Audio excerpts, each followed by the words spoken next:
Risikohinweis. Sämtliche Inhalte dieses Podcasts dienen ausschließlich der Wissensvermittlung und Unterhaltung. Es handelt sich dabei weder um Anlageberatung, noch um Empfehlungen zum Kauf oder Verkauf bestimmter Finanzprodukte. Was du mit deinem Geld machst, entscheidest alleine du. Und jetzt geht's los.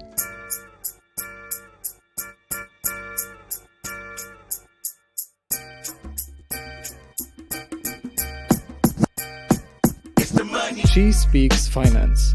Dein Investmentstart mit Barbara und Christine.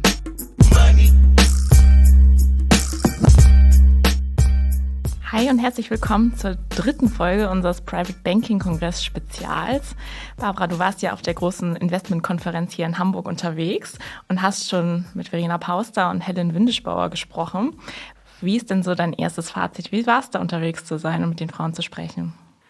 Ja, für mich war es total schön, nach diesen 2 Corona-Jahren mal wieder unter so vielen Menschen zu sein. Und ich mag Kongresse ganz gern, weil man dann oft auch so spannende Vorträge hört, neue Leute kennenlernt, nochmal auf neue Ideen kommt. Und ja, dadurch, dass ich einfach auch mit diesen 3 Frauen Podcast-Interviews führen konnte in unserem kleinen Podcast-Bulli, hat das auf jeden Fall sehr viel Spaß gemacht. Und auch mit Maider Lasarte, die hat nochmal so einen ganz speziellen Job. Sie ist ja Business Development Managerin bei Ossiam, einem großen Asset Manager, und ja, hat in ihrem Vortrag viel über Quantitative Investing gesprochen. Also ich wusste, was es ist, aber ich glaube, die meisten wissen nicht, was es ist. Und genau das war auch meine erste Frage, die ich ihr gestellt habe in dem Gespräch. Das Gespräch mit Maider habe ich auf Englisch geführt. Deshalb haben wir für alle, denen das jetzt so anstrengend ist, das sich auf Englisch anzuhören, nochmal eine Zusammenfassung mit den Highlights in einen Artikel für die Das Investment Academy gepackt. Und den findet ihr in den Shownotes, einen Link dazu. Ich würde sagen, dann hören wir mal rein, ne, was sie so erzählt. So nice to meet you, Maider, at the Private Banking Congress in Hamburg. So nice that you have time to talk to me for a while. In your speech, you talked about quantitative investing. Can you explain in simple words what quantitative investing means? Absolutely. So likewise, thank you so much for inviting me to participate in this podcast. And so quantitative investing is when you use factual data for deciding where you want to invest, and you relay your investment decisions in a specific set of rules or formulas, meaning there is no discretionary input from the investor, meaning it won't be their feelings or their outlook on a specific asset or asset class that will be driving the investment decision, but the investment decision will be driving by specific rules that you will strictly follow all the time, and these rules are based on data. So that's what we mean by quantitative investing. And so you use a lot of data to see some patterns or something like that? We are going to use a lot of data. It can be financial data. It can even be ESG data for this type of investing. And it can rely up to different objectives, whether it's valuation data, for instance. It could be volatility or risk data, for example, or even performance data. So you can find many different angles, we could say, within quantitative investing. How would you explain your job to your friends that are not in the financial industry? Sure, I have many that are not, so I get this question a lot. So I work at Ossiam, which is an asset manager that is part of Natixis Investment Managers. He's a very big asset manager within the space, and Ossiam is specialized in quantitative investing. This is why I was talking about that in my presentation. Within Ossiam, of course, we have different teams. We have teams of portfolio managers that are responsible for managing the day-to-day of the funds. We have a very important research team that are the ones that elaborate all the strategies and are the ones that test the robustness of the strategies, and they are going to do a lot of research, a lot of analysis, investigation around the strategies, the market, around many things. and I work in the business development team. So I'm kind of a bridge between the portfolio management team or the research team and Natixis sales teams and the client to make sure that the information is flowing and they are able to understand who is Ossiam, the asset manager, what do we do at Ossiam, what are the strategies, the capabilities and the solutions that we offer, and keep them updated on all that. So that would be like a very big picture of what I do within my job. And you explain the products to different people, or? Yes, of course. So I typically explain the products to the salespeople that handle the relationship with the clients. But many times as well, I attend events like this to talk about either our broad capabilities or a specific product. Or I can attend, for instance, client meetings or client calls also to explain the product or update on the product performance or product positioning.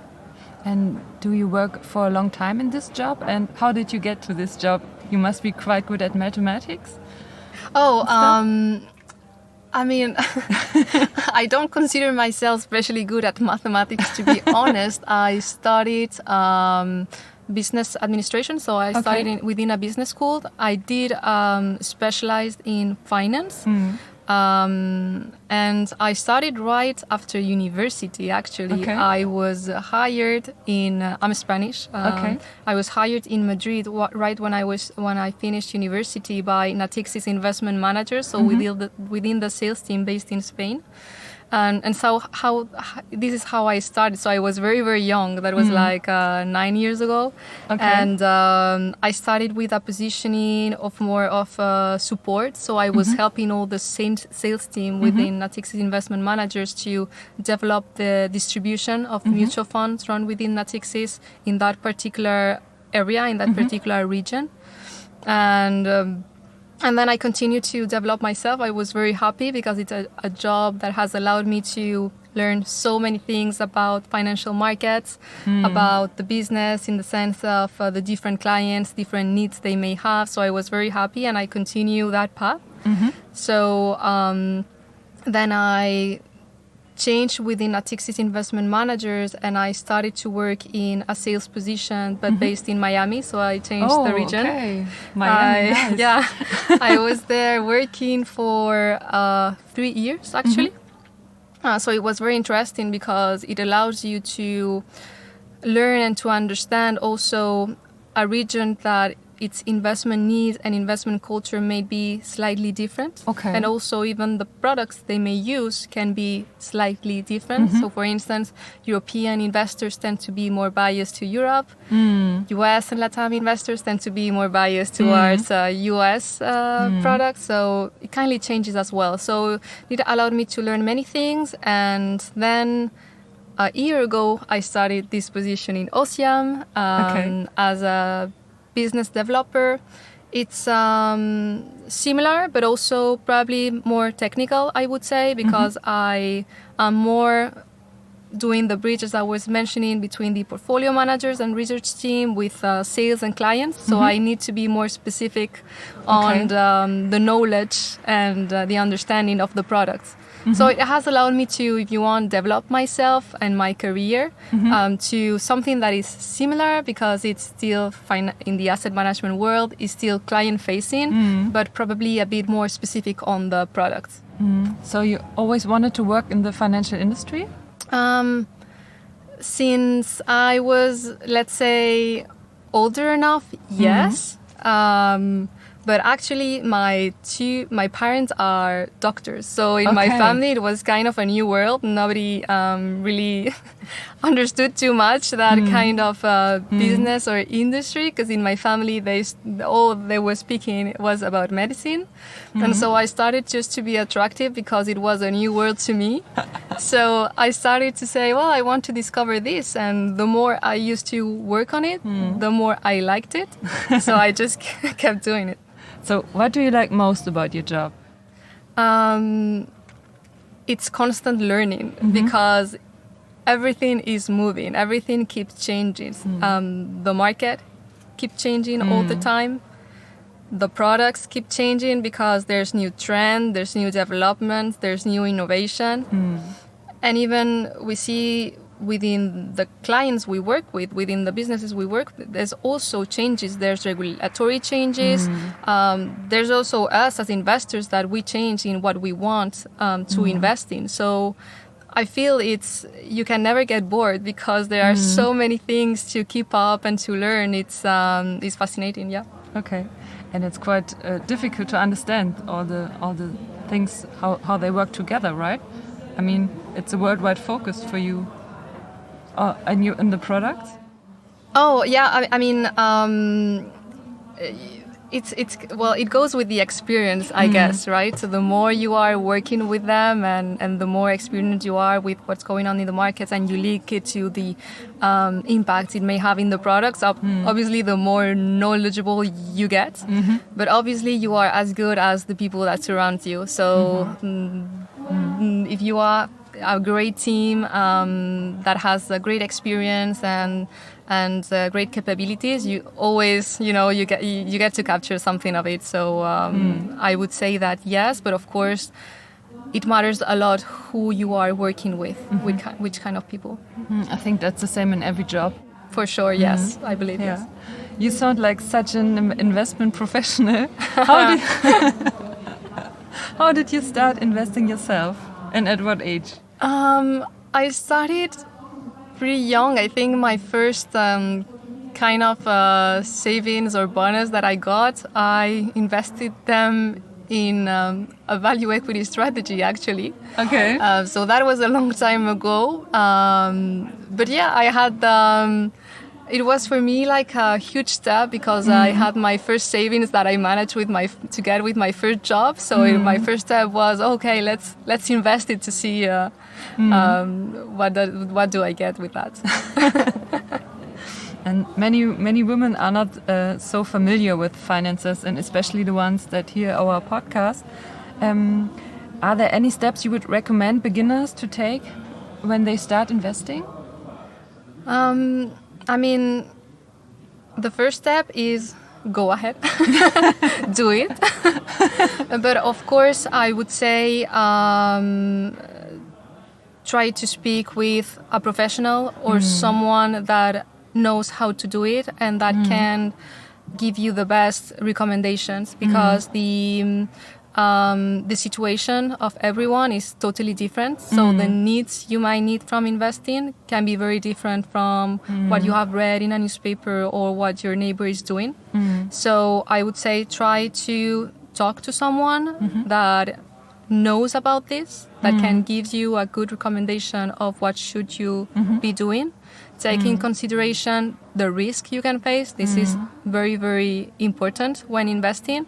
And also take into consideration what are your objectives? What do you want to do with what you are investing? Are those savings for retiring? Are those savings to put your kids into school? I mean, depending on your time horizon, your needs are going to be completely different. So I would say I would recommend to them to speak with someone that knows about financial planning, because they will probably help them frame a little bit their investment policy. But today there are great tools, great platforms. You can access investing with very low fees. You can actually invest mutual funds that are risk profiled, so they can start investing easily, understanding better the risk or risk reward they might be taking. Many women have so many fears before they start investing. Was it the same for you when you started your first investment, or were you just, I know what I'm doing, I know I have the background, so I have no fear? Well, I was very young, so I wouldn't say I know I perfectly knew what I was doing, but I was actually very excited about it, because what it means and what it represented in my life. So I was more like on the, let's go, let's do it. Okay. But of course, I mean, you have to start little by little, and you learn with time. So be careful about the risk you take, but invest, because, I mean, we have to put the money we have into work and stay diversified, obviously. So when something is not working, something else will. Yes, I think that's quite a good summary of what I would recommend my friends too. But many in the beginning they are very fearful when they do their first transactions. They're like, oh my God, I hope the money is not gone in 1 year. Of course, because when you are not working in this particular industry, it's not like we get in general a lot of lessons about the financial industry at school. So I guess people that are not working in this business, they start making money from their current jobs. And okay, what do we do with that? But I have no idea because I don't have the knowledge. So if they don't have the resources, it's impossible for them to know. They can of course read in the newspaper, but it's it's not easy. It's like I don't know, I imagine if I had a pain somewhere and I couldn't access a doctor, to help me deal with the pain or know what is happening. That's why it's very important to have access to people that understand and that can help also have a good financial life. Yes, I think that's true what you say. It's such a completely different world than so many other professions that many people that are not working in that industry or have not been working in that industry don't have access to. Absolutely. Are afraid. But I think it's good what you say, that ask someone who has some experience and who can help you. Sure. Yes. Thank you for the nice interview. Thank you very much. Yeah, thank you for your time. Thank you. It was a pleasure. It was my pleasure. Thank you very much. Maider hat ja erzählt, dass ihre Freundinnen sie oft nach Investmenttipps fragen. Wie ist es denn bei dir eigentlich, seit wir diesen Podcast machen? Sprichst du mehr mit Freundinnen über deine Finanzen? Ja, ich denke schon. Also seitdem fragen mich auf jeden Fall mehr dazu, weil vorher war das jetzt nicht so ein Thema, muss ich sagen. Also seit ich hier arbeite schon ein bisschen, aber also auf dem Podcast sprechen mich jetzt schon richtig viel in meinem Bekanntenkreis an und dann kommt es schon öfter dazu, dass man darüber redet und auch einige fragen, ja, wo man denn ein Depot eröffnen kann und wie das eigentlich alles geht und in was man dann investiert. Also ich würde sagen, bei mir hat das schon zugenommen, bei dir auch. Ja, bei mir auch. Das Lustige ist, dass mich ganz viele jetzt nach Kryptowährungen fragen und nach 2 Minuten verlieren sie mal wieder das Interesse, weil sie denken, oh, das ist ja so kompliziert und dieser IT-Kram, hast du nicht irgendwas Leichteres, worin ich investieren könnte? Dann sage ich immer, ja, guck dir doch mal so breit gestreute weltweite ETFs und sowas an. Das ist doch gut für den Einstieg. Und eine Freundin von mir hat tatsächlich jetzt auch einen Sparplan abgeschlossen mit 50 € pro Monat, die sich vorher wirklich gar nicht damit beschäftigt hat, die aber gemerkt hat, ja, eigentlich müsste ich mal was machen. Und da war ich schon ein bisschen stolz. Ja, das passt ja auch total zu dem Rat von ihr, dass die sagt, man soll Schritt für Schritt anfangen und kleine Schritte und dabei lernt man und dann kann man auch immer wieder gucken, das hat funktioniert und das hat nicht funktioniert und seine Strategie dann anpassen. Es ist jetzt nicht so ein Drama, weil man gleich alles auf eine Karte gesetzt hat. Deswegen würde ich auch sagen, dieser Rat, Schritt für Schritt erstmal ein bisschen reinzuschnuppern und sich mit der Zeit weiterzuentwickeln und Einblicke zu gewinnen, das ist auf jeden Fall eine gute Sache. Ja, ich glaube, das ist ja auch der richtige Weg, ne? Dass man so, ist ja bei allem so. Man ist ja auch kein Experte im Englisch sprechen oder in Mathematik, was auch immer. Man muss ja immer klein anfangen und dann sammelt man Erfahrungen, wird besser. So. Ja, und ich würde sagen, damit sind wir jetzt auch schon am Ende unseres kleinen Spezials. Ich freue mich jetzt auf jeden Fall, dass ich dann weiß, was ich in den 3 Wochen so verpasst habe und was du so gemacht hast. Und ja, nächstes Jahr muss ich dann auf jeden Fall auch mal dabei sein. Das klingt ja schon alles. Fall.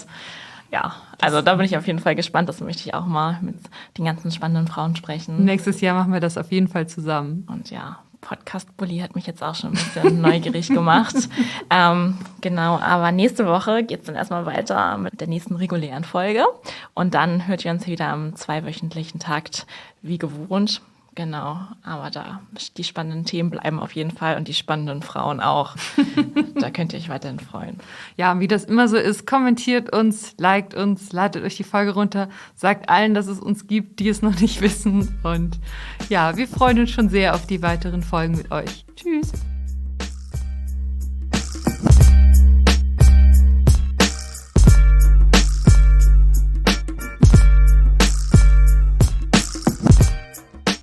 She Speaks Finance ist ein Mint Original Podcast. Redaktion Barbara Box und Christine Jans. Produktion und Schnitt Gerrit Schmidtke. Für mehr feinen Content folgt uns auf Instagram, TikTok oder LinkedIn.